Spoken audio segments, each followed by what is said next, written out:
So we have a coming together, listening, hearing, learning from one another, because we are the power and the strength of transformative action.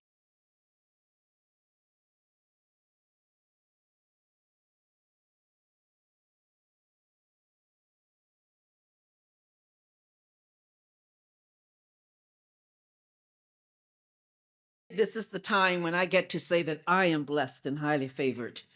Because in times such as these, there really is no greater honor or higher duty than to participate in the healing of our world. And I am blessed to be among this number gathered in this space tonight, and really very deeply grateful for your invitation. So I want to start with a story. And I think it's a story that is probably familiar to most of us, though it is said to have taken place about 2,000 years ago. Around that time, a soul showed up on this earth as a Middle Eastern peasant, an unhoused Jew who had a habit of turning worlds upside down by shaking up notions of pure and impure, sacrosanct and profane, neighbor and stranger, kinship and outsider. Once he was challenged to define the meaning of neighbor and kinship, so he told a story. It was a story about two highly respected and honorable men traveling on their way to do some highly respected and honorable work. But for these highly respected and honorable men to get to their location, they had to pass through a treacherous territory, a road called Jericho. Now, to travel on the Jericho road was to put oneself at risk because robbers, killers, criminals of various sorts lay in wait to attack an unwary traveler. So, as this first honorable man was traveling on the road, he came across another man. This man was not so lucky. He had been beaten, robbed, and left for dead by the side of the road. This first man, a priest, saw this suffering victim and said, "Nope," and crossed over to the other side of the road. Then the second man, a Levite, on his way to the holy temple, saw this wounded sufferer and said, "Nope." He too crossed over to the other side of the road. You see, these two, the priest and the Levite, had very important work to do. They had been designated, probably from birth, to be among the righteous and the worthy. It was their good and righteous duty to maintain their personal purity in order to carry out their duties in the temple. They could not touch a sufferer, wounded or dead, lest they become defiled, tainted, and unfit for sacral duties. In other words, according to the laws and customs of their culture, the priest and the Levite did nothing wrong. In fact, according to the rules and regulations of their culture, what they did was not only legitimate and wise, but it was also holy and righteous. And let me be clear, the Jericho Road was not a 5-lane super highway. It wasn't that they couldn't see the sufferer, they likely had to step over the body to get to the other side. They chose to avoid touching or being touched by the wounded traveler. These two good and righteous men, the priest and the Levite, were going about their daily lives in a world that normalized and sanctified exclusion, separation, alienation, and annihilation. They lived in a world that normalized and sanctified the rank ordering of human worth. The priest and the Levite were good and honorable men, destined by birth, required by social status to ignore the wounded traveler. To notice and tend to his suffering would have put their social rank, their advantaged identity, perhaps their very being, at risk. Membership had its privileges, and they most certainly would have been ejected from that exclusive and excluding circle of the holy few.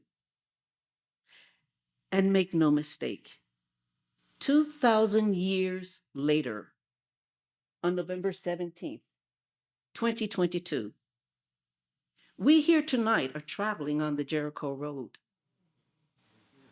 Whom will we choose to see? What will we choose to do? Like the priest and the Levite from that 2,000-year-old story, we live in a world that normalizes and sanctifies the rank ordering of human worth. We live in a world where some of us consecrate our worth and our dignity by desecrating the worth and dignity of others. Sometimes by exclusion, oppression, blame, shame, all too often, destruction, annihilation. All too often, we genuflect to that unholy belief that we matter because others don't. So, what can we say about our own story? Not about a Jericho road from 2,000 years ago, but maybe about one that from about 500 years ago. When we tell the story of our nation,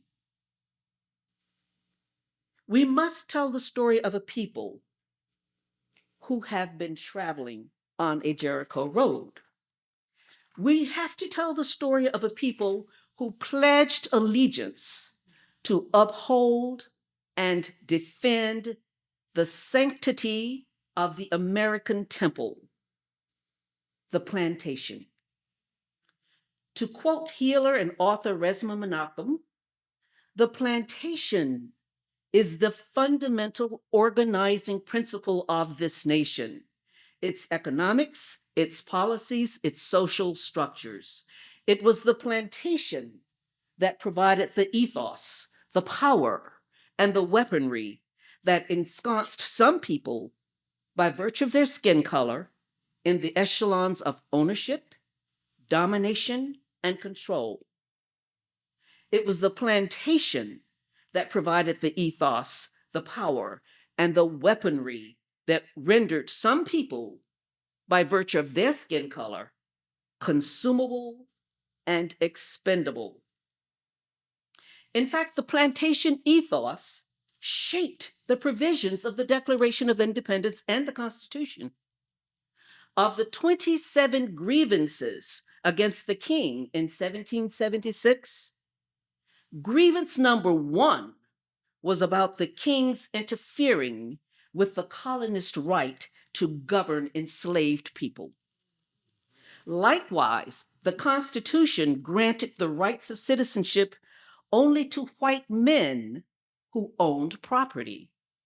Allegiance to the plantation ethos of white supremacy, indigenous invisibility, and Black inferiority mandates the structures and justifies the systems that leave human beings to languish and to die on the side of this 21st century Jericho road.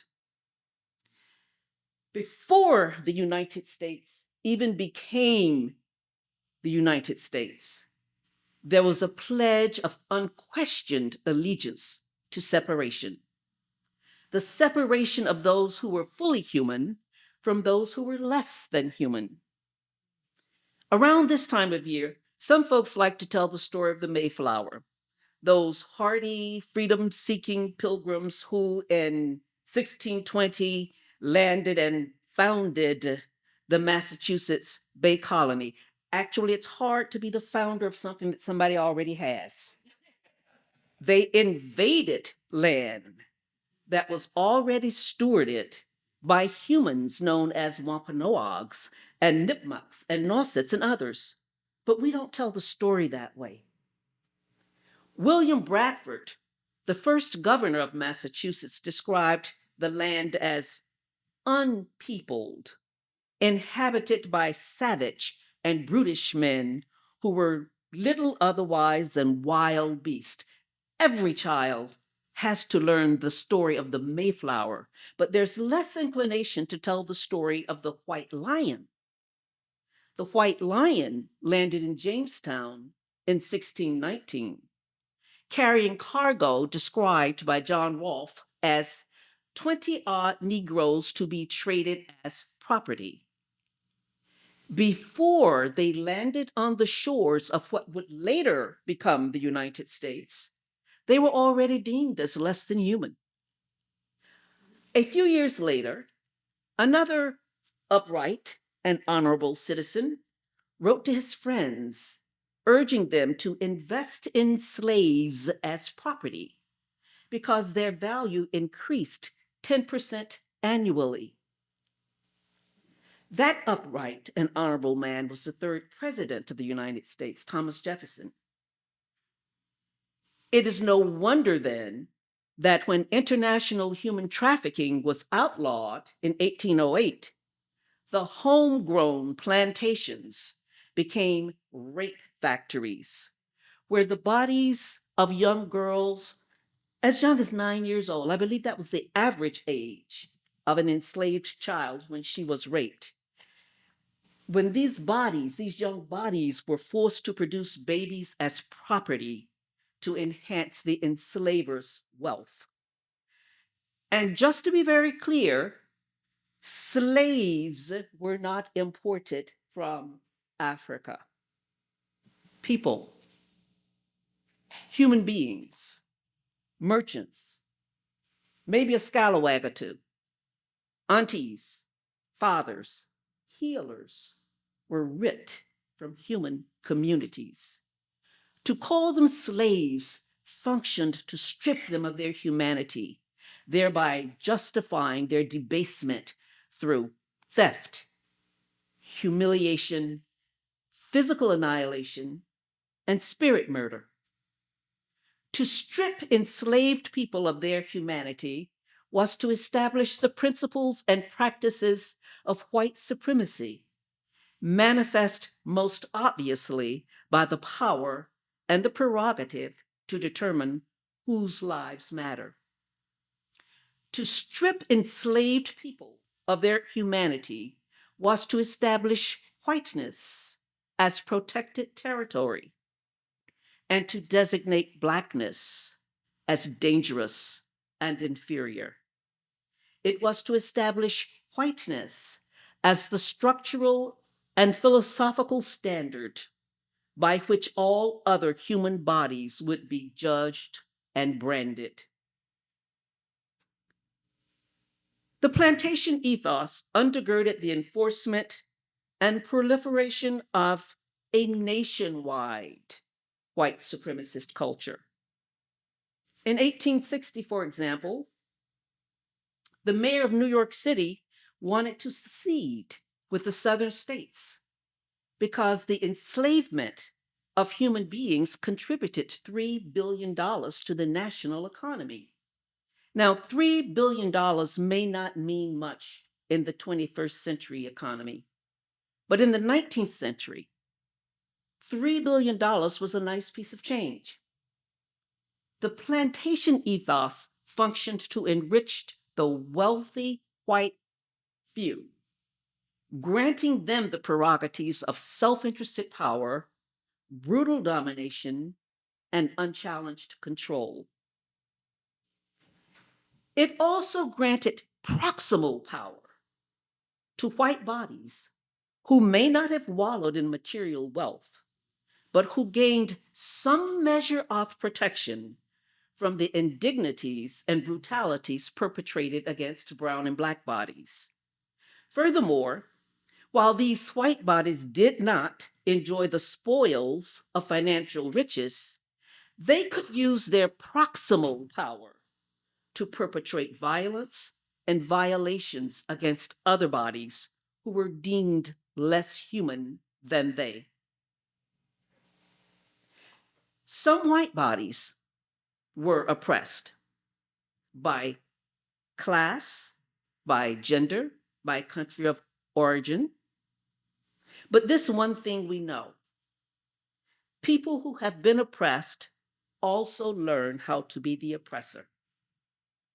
Carolyn Bryant may have experienced gender oppression because she lived in a female body, but she could also use her white body to instigate the murder and mutilation of Emmett Till. Right now, Carolyn Bryant may be somewhere across the state line sipping lemonade. I don't know. Emmett Till is still dead. That was how the plantation operated then. This is how the plantation has operated through the centuries. It is how it continues to operate now. White supremacy is nothing if not endlessly adaptable. It reproduces itself in bodies of all shapes, sizes, and colors. For example, take Herschel Walker, preferably far away. He claims to be a lot of things, including a university graduate, a philanthropist, an FBI agent, and a Cherokee Indian. I don't know anything about his bloodlines. The only thing I know for sure about his ancestry is that he was created by and is curated and maintained by white supremacy. Herschel Walker and others may not show up in a white body, but they can do the bidding of white supremacy.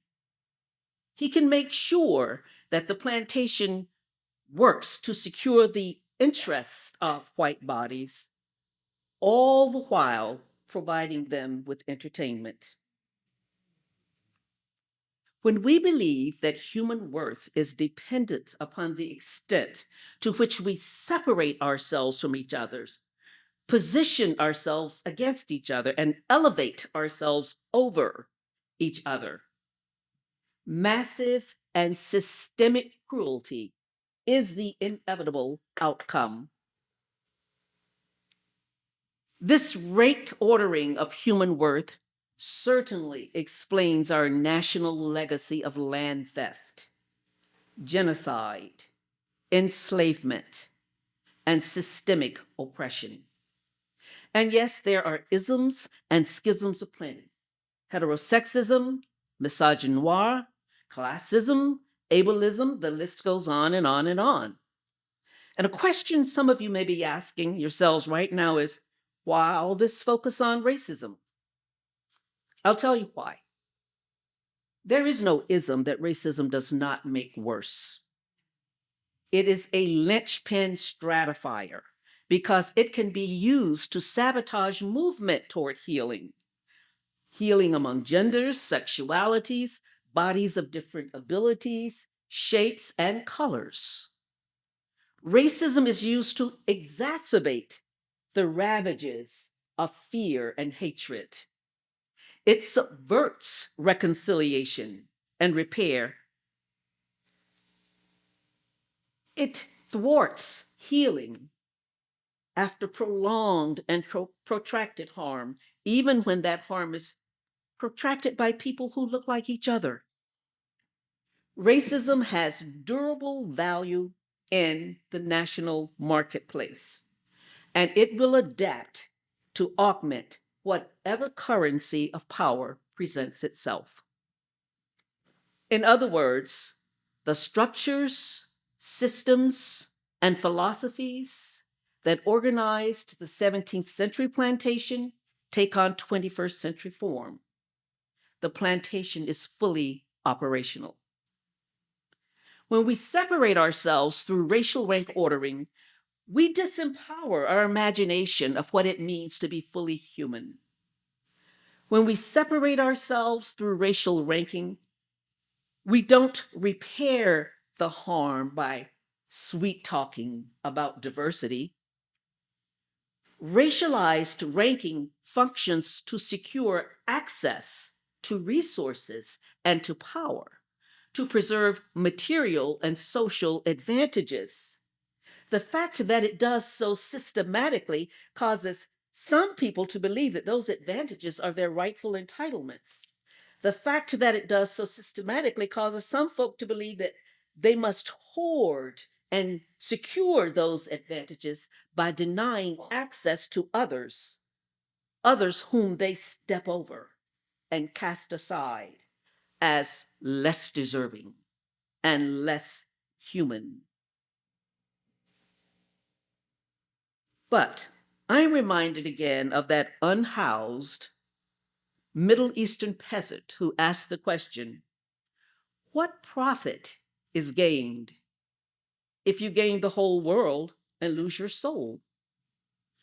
What profit is gained when we lose access to that spark of divinity, the spark of divinity that makes us whole and secures the ties that bind us inextricably to one another? Commitment to the plantation ethos drives the efforts to divide human beings into better than and less than, pure and impure, deserving and less deserving or non deserving. Once a human body or a group of human bodies is relegated to the status of less than, impure, and undeserving, the manifold apparatus of oppression is activated. Those who imagine themselves to be the rightful owners and caretakers of the plantation reserve the right to determine who gets power, and once they get it, how they can use it. The builders and the caretakers of the plantation create and maintain interlocking systems of oppression designed to isolate, humiliate, and annihilate the bodies of those deemed less deserving and impure. Sadly, these violations and desecrations of body and spirit are all too often cloaked in the robes of righteousness. These interlocking systems of oppression, by their very nature, are designed to not only desecrate the body, but also to devour the soul and murder the spirit. They are expressly designed to create people who believe they are defective and alone. Solitary confinement, for example, is designed not only to generate physical and material deprivation, but also to instill a sense of unworthiness for human connection. And by the way, we don't need barbed wire fences, armed guards, and concrete cells to perpetrate bodily desecration and spirit murder. The plantation can be created in our schools, in the marketplace, in hospitals, and in our religions. Our ancestors knew this. They knew that they were living in a world that was designed to wear down their bodies and wither their spirits. Our ancestors knew this, and they publicly proclaimed this grievous knowledge when they sang "Way Down Yonder" by myself, and I couldn't hear nobody pray. But I was on my knees and alone, but I was not alone. I was with the Savior. They knew that nobody could take their humanity away. In spite of the devastating wounds inflicted on them, we are here today because they were our ancestral Samaritans. They were a reviled caste of people who were seen as unwhole, according to the Constitution, 3/5 of a human, and unworthy.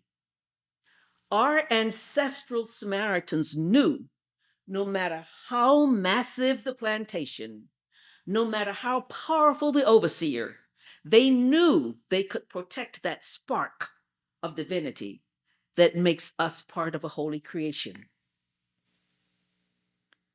I stood in my Aunt Margaret's kitchen one day with my cousins.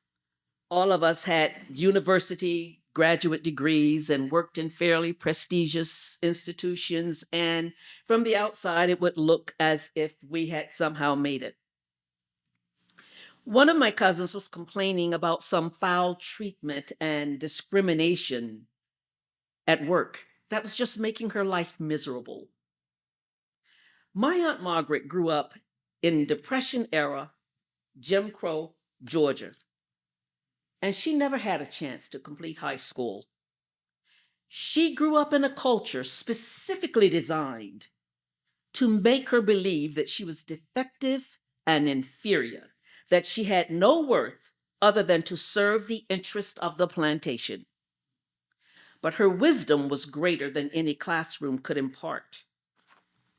She looked at us and simply said, "You were not made to be treated that way."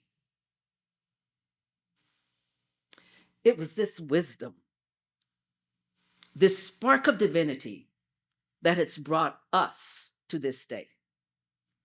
It is this wisdom that caused Miss Clara to persist in the certainty that her son Isaac Napa was fearfully and wonderfully made, no matter what the racist plantation police system said. She insisted on her son's dignity and innocence in the face of a legal and penal system that was itself criminal. It was this wisdom that allowed Isaac Napper, even when wrongfully convicted, to hold on to his integrity, to stand in his humanity, and to keep punching up. It is this wisdom, this inextinguishable spark of divinity, that brings us together this evening, that allows us to confront the 21st century plantations. It is this wisdom that invites us to expand our imagination of humanity and say, hallelujah, anyway. So, how can we carry forward this hallelujah? How can we live into the fullness of our humanity? There is an ancestral wisdom, a Samaritan, a Miss Clara, an Aunt Margaret, a spark of divinity available to us all. I believe we can access this wisdom, open mind, body, and heart when we practice, and practice what I call disruptive empathy. And I know the words disruptive and empathy aren't often used together. But when I talk about disruptive empathy, I'm not talking about hallmark empathy, the kind that makes us feel warm and cozy and good about who we think we are. When I say disruptive empathy, I'm talking about a way of being that unsettles what we think we know. The kind that says if you want to walk in another person's shoes, at the very minimum, you might have to loosen the ties that bind your own. And sometimes disruptive empathy calls us to take off our shoes as we're entering holy ground with one another. Way too often we sentimentalize empathy as if it is some magnanimous choice that the more fortunate person offers to a less fortunate person. And that's okay. We should be nice to each other and help alleviate the burdens that some of our Earth siblings have been forced to bear. But I want to be very clear. This sentimentalized empathy is not adequate to counteract the vicious structural oppressions that hold us bondage. Some of us are held in bondage because we believe we are the righteous ones and that we can be safe if we are the overseers of oppressive systems. Some of us are held in bondage because these interlocking systems are perfectly synchronized to devour our souls, to make us believe that we are unfit for compassion, and human connection. If we are to bring this hallelujah forward, we need to disrupt hallmark empathy, take off our shoes, and enter the holy ground of our divinity.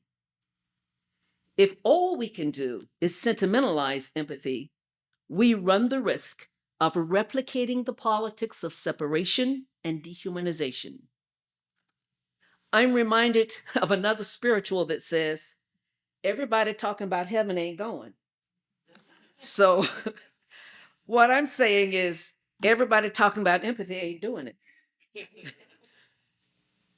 For those of us who want to confront the politics of separation and dehumanization, we must strive to expand not only our imaginations, but also the limits of our self anointed virtue.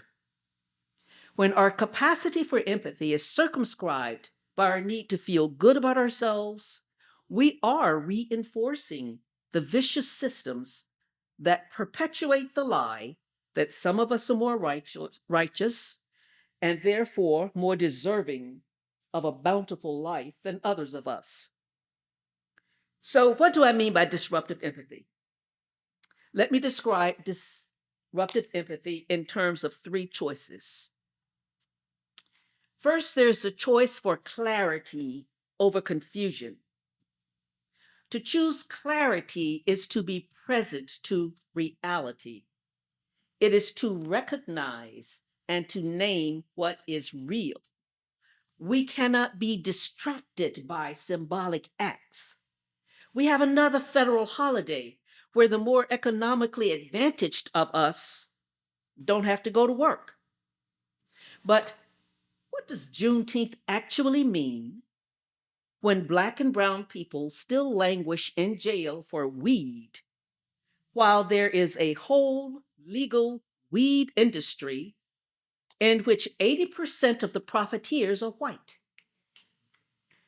What does it matter that the great incarcerator, Bill Clinton, half played a saxophone on our city? Our, that was shady, okay. uh, on Arsenio Hall's show when he also engineered welfare to work policies based on the presumption that poor people are lazy. And who are the poor people? Well, according to the plantation narrative, they are mostly Black and probably criminal. Some people call that dog whistle politics, but I call it bullhorn politics because the message comes through to everybody and it's loud and it's clear. Ronald Reagan put a face on it when he conjured up his black-skinned, overfed, grill flashing, Cadillac driving welfare queen. The people on welfare are Black, dishonest, lazy, probably criminal, and therefore undeserving of the largesse, presumably of hardworking white people. Hardworking white people are the words of Democratic presidential candidate Hillary Clinton, not mine. Of course, this lie is consistent with the intergenerational American plantation narrative. We've all seen the pictures of the picnics where white women and men dressed the children and made potato salad to celebrate the lynching of Black women and men. The lynching picnics are now the lynching dinner parties, where the governor of Mississippi can laugh with his guest about the citizens of Jackson, Mississippi, mostly Black and brown people, who don't have drinking water. We have to choose clarity because of all of the gaslighting, the distortions, the omissions, the misnaming, the outright lies. Clarity will enable us to wonder why the media pundits and politicians persist in talking about the January 6th insurrection instead of the January 6th race riot. Clarity obliterates performative outrage. Clarity purges our language of comments like, I could believe this could happen here, or not in this neighborhood, or not in this country. George Zimmerman was acquitted for murdering Trayvon Martin because he was standing his ground. Kyle Rittenhouse was acquitted after strapping himself with military grade weapons, driving to what he called a race riot in another state, killing 2 people, even though he was walking around strapped with an AR-15. He had a hard time even getting arrested. Their acquittals are not at all unbelievable. They give us clear evidence that the plantation ethos is operating precisely as it was designed. When we choose clarity over confusion, over confabulation, we open ourselves to being unsettled. We become unsettled by the reality that sometimes what we call change is little more than a plantation upgrade. Clarity makes us challenge the legacies of separation and dehumanization. Very importantly, clarity opens us up at the core. It disrupts the hand me down intergenerational legacies that shape who we think we are and who we have to be. When we choose clarity, we can develop the practices that expose the plantation ethos for the sacrilege that it really is. When we choose clarity, we then have an opportunity to choose how we journey with each other on this perilous Jericho road. Second, we have to choose courage over convenience. Sometimes we hang on to confusion out of moral laziness or avoidance of responsibility. Once we choose clarity and begin challenging the misnaming of reality, life can become very inconvenient. Life is much more convenient when we choose to just go along to get along. It takes courage to ask the inconvenient questions. When we sit in well-appointed boardrooms and some well-intentioned person suggests that the organization needs more diversity, it takes courage to ask, diverse from what? Diverse from whom? And when we say diverse, what do we assume is normal? What is the standard for normal? Let me give you a quick, maybe even a lighthearted example. My son grew up in a town that was about 98.9% white, and there was some sort of hair salon probably on every other corner. One day, coming home from school, he scandalized his best friend, who was white, when he walked into every one of those shops and asked if anybody in there could cut his hair. His friend was mortified. He said, Walker, you can't ask people that. But my son hated those bi-weekly 18-mile commutes into Boston to find a Black barber to cut his hair. His decision to ask an inconvenient question, one that his good friend considered rude, was a choice to tell a larger truth, that his hair was not abnormal or problematic. The barber's skills were.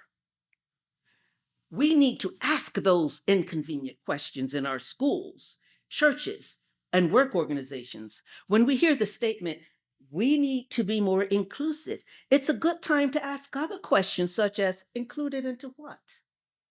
Who is this we? Who are we including? And who is setting the terms of inclusion? An even more inconvenient question is, what is the we currently doing that keep the boundaries of exclusion intact? Actually, you may find that you have fewer friends than you think when you start to prioritize courage over convenience.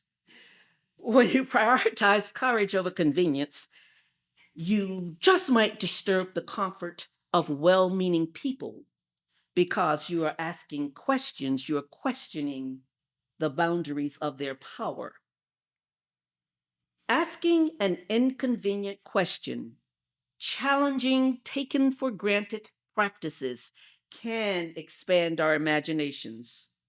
When we know better, we can choose the path of courage and do better. For example, it takes courage to change how we engage young people who are involved with our nation's juvenile justice systems. It is not courageous to grind the life spirit out of young people by forcing them to leap over hurdle after hurdle to prove that they are rehabilitated. It may be convenient, and some folks will try to convince you it's necessary. But we know that teenagers who are forced to comply with multiple conditions for more than a year are more likely to be trapped in a recidivist cycle. Their young brains, which likely have already been brutalized by compounded adversities, have not sufficiently developed to manage those pressurized demands. We know that young minds and spirits are made more resilient through consistent relationship and nurturance. We know that teenagers are more motivated by short term rewards than the threat of a long term punishment. A decade ago or so, there was a lot of research out there being published about the school to prison pipeline. And today there is no doubt that the real conversation is about the cradle to prison pipeline. Now that we know better, we can choose to do better. We can practice courage by aligning our justice practices with trauma informed care and engagement. Third, we must choose compassion over comfort. Compassion, this word that speaks to the practice of suffering with. To suffer with is how the Samaritan engaged the beaten man on the road to Jericho. He stepped out of his comfort zone. In the plantation ethos of a racialized human hierarchy, comfort trumps everything. And when that comfort is threatened, it is inevitable that plantation builders and overseers will protect their comfort by any means necessary, and they almost invariably resort to violence and fear mongering. We know the plantation ethos is hard at work when parents and politicians say with a straight face that the purpose of a school curriculum is comfort. This vicious outrage about critical race theory is a bold declaration that the fiction of white supremacy, namely comfort, must be protected at all costs. People, some of whom have no idea what critical race theory is, ban books, fire educators, withdraw funding, and pass legislation that says no white child should ever be made to feel uncomfortable by hearing about the realities of American history that Black and Brown children have been forced to live. The state of Virginia elected a governor who promised to use education to protect the comforts of white supremacy. And I want to say that if the purpose of an education system is to keep students comfortable, no one should ever have made me take geometry or anything beyond long division. In Florida,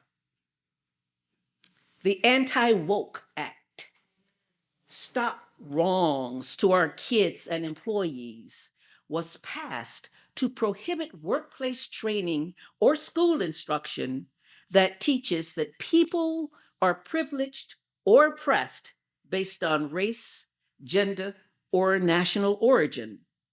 In Boston, Dr. Ibram Kendi, an author, a scholar who writes and talks about anti-racism, often has to be accompanied by bodyguards because of threats to his life and safety. Almost 50 years ago, Dr. Martin Luther King challenged the comfort of the American church culture when he said that 11 a.m. on Sunday morning was the most segregated hour in the nation. Now, half a century later, Anthea Butler and Robert Jones document the unholy alliance between white Christianity, Protestant and Catholic, and white supremacy. And we need no more clear evidence than the fact that Herschel Walker finds welcome and hospitality when he sits on the pulpit with white evangelical pastors. Some people who look like me try to protect their comfort by seeking a higher status on the plantation. When our churches are in lockstep with the purveyors of racial injustice, when they align themselves with systems of structural oppression, it is time for us to join that chorus of ancestral wisdom to proclaim, I couldn't hear nobody pray. Compassion, it's rarely comfortable. Compassion nudges us toward acknowledgement of our shared humanity, our inextricable entanglement with each other. When we choose to inhabit the reality of interconnectedness, we come face to face with emergent truths about who we are and who we can become. We belong to each other, whether we acknowledge it or not. Or, as Albert Einstein might have put it, our belief that we are separate from each other is a dangerous and damning illusion. Disruptive empathy is actually a mighty love, full of yearning, terror, urgency, and discernment. It invites us into remembrance of the psalmist's words that we are all wonderfully and fearfully made. It reminds us that we are all priest and Levite, wounded traveler, the innkeeper, the Good Samaritan, and perhaps even the Good Samaritan's donkey. The point is, we traverse the perilous Jericho roads of 21st century America together. We must bind each other's wounds and sometimes strive for the grace to offer more than we think we have to give. Sometimes we have to tap into grace and stretch ourselves beyond the entrapping boundaries that shrink our imagination of human possibility. Speaking of imagination and human possibility, I would like to end with words from that disruptive Middle Eastern peasant, that spark of divinity, that unhoused itinerant prophet who granted his followers guidance for walking the perilous Jericho roads of 2,000 years ago. And this same guidance may edify and sustain us as we face the perils on the roads we traverse today. Someone came up to him and said, Rabbi, teach us how to pray. Now, this peasant rabbi did not speak King James English. He spoke Aramaic, and those who listened to him would have understood him in this way. O Bertha, O living breath of all, creator of the shimmering, disruptive sound that touches us, create your reign of unity now through our fiery hearts and willing hands. As we find our love in yours, may heaven and earth form a new creation. May divinity and humanity kiss. Grant us this day bread and clarity, sustenance for the call of life. Compost in us our inner stolen fruits as we forgive the spoils of those who trespass against us. In you is the courage, the power, and the life to do. In you, the song that beautifies all. From age to age it renews. Truly power these statements. May they be the ground from which all our actions grow. Sealed in trust and faith. Amen. Ashe.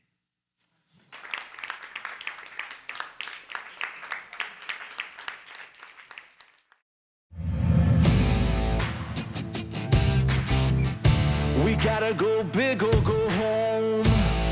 We're down to the gold.